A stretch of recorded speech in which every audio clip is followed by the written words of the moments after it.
언론에 공개된 재산만 2,500조 원에 이르는 사우디의 차기 국왕 빈살만이 한국을 방문한 지도 벌써 한 달이 훌쩍 지났건만 여전히 한국에는 그의 흔적이 많이 남았습니다. 비공식 세계 1위 갑부가 다녀갔다는 그 기억이 너무나 강렬했기 때문일 것 같은데요. 불과 20시간 머물고 떠났지만 그 짧은 시간 동안 그는 숱한 이슈를 남겼죠. 가령 20시간 동안 사용할 식기 1억 원어치를 새로 사들였다거나 1박에 2,200만 원짜리 로열 스위트룸을 포함 총 400개의 객실을 예약한 것이나 삼성, SK, 현대차 등 한국 대기업 CEO들을 잔뜩 불러놓고 꿈이 무엇이냐를 물어봤다는 소문이나 40조 원 돈보따리를 풀고 갔다는 점 등등 20시간 방문 사이 그는 많은 이슈를 남겼습니다. 이제 중요한 것은 그가 한국에 푼 40조 원짜리 돈보따리가 네옴시티라는 초대형 프로젝트에서 현실화되느냐의 문제인데요. 그런데 본 영상을 시작하기에 앞서 헷갈릴 만한 것이 있어 하나 바로잡고 시작하겠습니다. 거의 대부분의 방송이나 신문에서 그에 대한 기사를 다룰 때 빈살만이라고 칭합니다. 저 역시 그렇게 칭하는 것이 익숙한데 아무래도 많은 사람들이 이해하기 수월하기 때문에 그렇게 부르는 것이 익숙해져서 그럴 겁니다. 그런데 정확히 하자면 그의 이름은 빈살만이 아닙니다. 한국에 방문했을 당시 대부분의 언론에서는 기사 처음에서는 모하메드 빈 살만으로 이름 전체를 표기한 후 빈살만 사우디 왕세자라고 표기했습니다만 빈 살만은 사우디 왕세자의 성이 아닙니다. 그의 본명은 모하메드 빈 살만 빈 압두라지즈 알 사우드로 이를 줄여서 모하메드 빈 살만이라고 부릅니다. 아랍어에서는 본인의 이름, 선대 이름, 가문 이름 등 세 가지로 이루어지는데요. 그의 이름에서 알은 가문, 빈은 누구누구의 아들이라는 뜻으로 그의 이름을 풀어보면 사우드 가문의 압둘 아지즈의 아들인 살만의 아들 무함마드입니다. 그러므로 최초 표기 이후에는 모하메드 왕세자라고 부르는 것이 정확한 표현이고 빈살만이라고 표기하는 것은 맞지 않습니다. 사실 모하메드는 그 즉위 과정에서 잡음이 없었던 것은 아니지만 왕세자에 오른 것 자체로 기적입니다. 1932년 사우디아라비아가 건국된 이래 그가 왕세자로 책봉되던 2017년까지 초기 국왕인 이븐 사우드의 아들들이 왕세자 자리에 올랐는데요. 이븐 사우드는 자신의 후계를 부자 계승이 아니라 형제 계승으로 결정했습니다. 따라서 모하메드의 아버지인 알 사우드는 이븐 사우드의 25번째 아들로 올해 나이 86세입니다. 그렇게 90년이 지나 최초로 형제가 아닌 아들 세대로 차기 왕위가 계승됐는데 그 주인공이 바로 오늘의 주인공 모하메드인 겁니다. 초대 국왕은 총 45명의 아들이 있고 공주를 포함한 그들의 전체 자손은 7,000명을 넘습니다. 서자까지 포함한다면 약 15,000명이 넘는데 15,000대 1의 경쟁률을 이기고 왕세자에 책봉된 것이 모하메드입니다. 어쨌든 왕실의 모든 재산을 국왕이 소유하는 사우디의 특성상 2,500조 원의 전체 재산이 모하메드의 재산이 됐는데 미스터 에브리싱이라고 불리는 모하메드가 군침 흘리며 탐내는 것들이 있습니다. 바로 한국에 말이죠.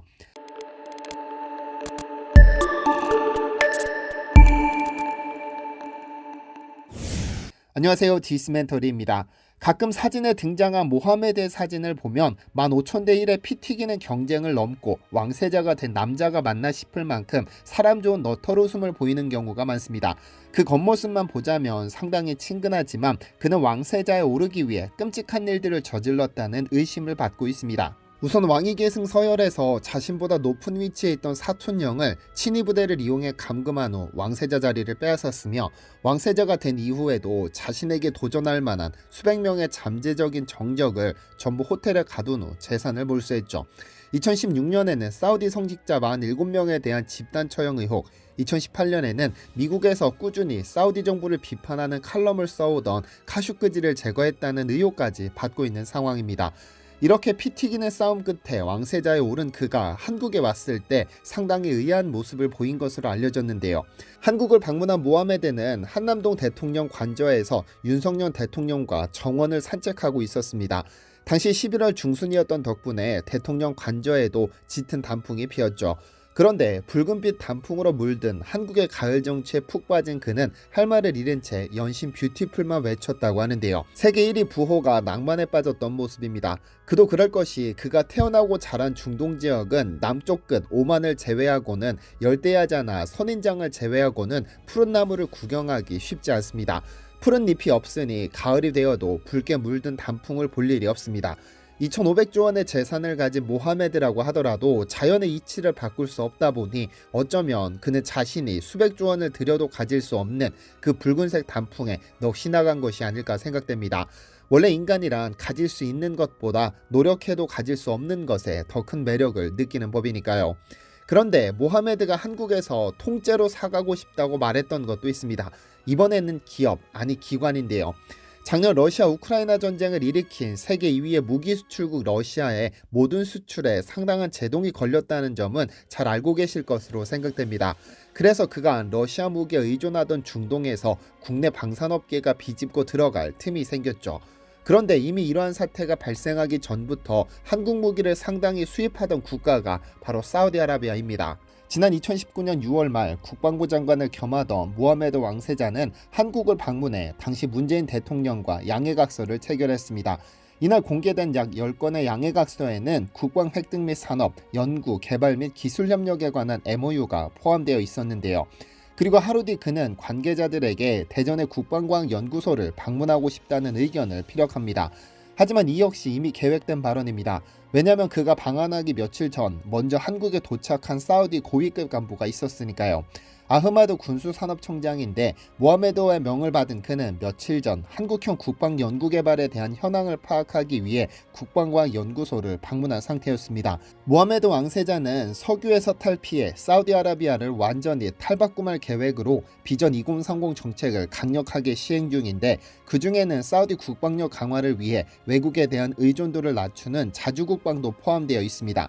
그러나 미국이 이러한 사우디의 정책을 지지할 리는 만무하고 가까운 한국에 도움의 손길을 내민 것입니다. 어쨌든 이러한 그의 계획을 들은 한국 정부는 대통령 전용 헬기를 내줬고 국방과학기술연구소를 방문하게 되는데요. 왕세자 일행은 도착 직후 무기 등에 대한 주요 현황을 살펴보고 무기 연구 및 시험시설, 유도무기 전시실 등과 함께 K-21 보병 전투차, K2 흑표 전차, K9 자주포, K30 비호 자주대공포, 다연장 로켓 천무 등을 꼼꼼히 살폈습니다.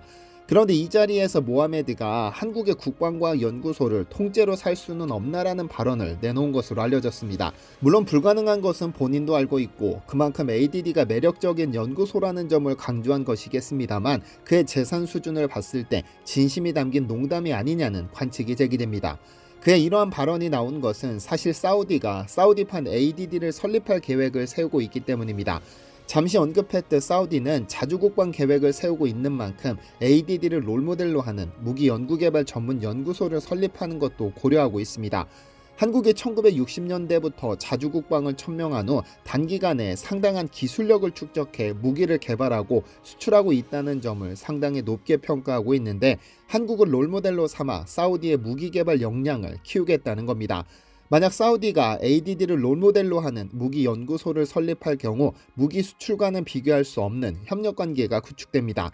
왜냐하면 무기는 개발에서 끝나는 것이 아니고 실전 응용, 유지보수에도 노하우가 필요하고 수출할 때도 원천기술 보유국과 논의가 필요하기 때문입니다. 그런데 모하메드 왕세자가 진심을 다해 좋아하는 것은 따로 있었습니다. 바로 한국산 게임인데요. 그는 가끔 자신을 소개할 일이 있을 때 나는 비디오 게임과 함께 자란 첫 세대라고 소개하고는 하는데, 콘솔 게임인 플레이스테이션과 액티비전 FPS 게임, 콜 오브 듀티를 즐길 만큼 게임 사랑이 대단합니다. 그렇게 게임을 좋아하는 그가 이제 즐기는 것을 넘어 게임 회사에 대한 투자를 시작했습니다. 모하메드 왕세자가 주도하는 사우디 국부펀드 PIF는 최근 국내 게임사들을 펀드 포트폴리오에 포함시키고 있습니다. 벌써 3조 원이 넘는 금액을 투자했는데요. 2022년 초 넥슨과 NC소프트의 지분을 대량으로 매입했는데, 넥슨의 경우 7.09%로 4대, NC소프트의 경우 9.26%로 2대 주주에 올랐습니다. 승리의 여신 니켈을 개발한 시프트업을 방문한 사우디 투자부는 필요한 인프라를 모두 제공할 테니 사우디아라비아로 회사를 옮기지 않겠느냐는 제안을 하기도 했고, 펄어비스와 네오위즈 등은 PIF의 투자 리스트에 올라 있는데요. 젊은 나이에 국가 경영을 시작하게 된 그가 비전 2030 정책을 통해 사우디를 탈바꿈하고 있다고 설명드렸습니다만, 게임을 미래 먹거리로 보고 있다는 점을 확인할 수 있죠. 2020년 기준 사우디는 3,480만 명의 전체 인구 중 절반이 30대 이하로 젊은데, 인터넷 보급률이 높은 반면 문화적인 특성상 놀이문화가 발달하지 못했습니다. 이에 모하메드 왕세자는 국가 역사상 최초로 여성에게 운전을 허용했고, 종교적인 이유로 폐쇄됐던 영화관을 35년 만에 부활시키고 BTS 등 해외 가수들의 공연을 승인했습니다. 이렇듯 문화 개방 정책을 펼치기 시작하면서 게임과 e스포츠 등이 젊은 층을 중심으로 빠르게 확산되고 있지만 아직까지 넉넉한 실정이 못 됩니다.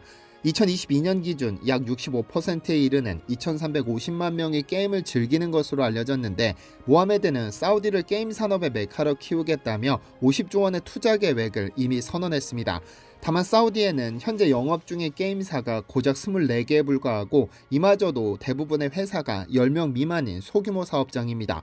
더구나 전문성과 실무 경험을 갖춘 인력도 태부족인 상황이기 때문에 게임 개발 선진국인 한국 기업에게 전부 옮겨오라는 제안까지 한 것으로 보입니다. 모하메드 왕세자가 비전 2030 정책을 위해 한국 기업들에게 얼마나 많은 기회가 주어지게 될지 귀추가 주목됩니다. 디시멘터리에서는 여러분의 제보를 기다립니다. 제 채널에서 다뤘으면 좋겠는 뉴스 또는 널리 알려졌으면 하는 영상은 디시멘터리 네이버.com으로 보내주시면 소중히 제작하겠습니다.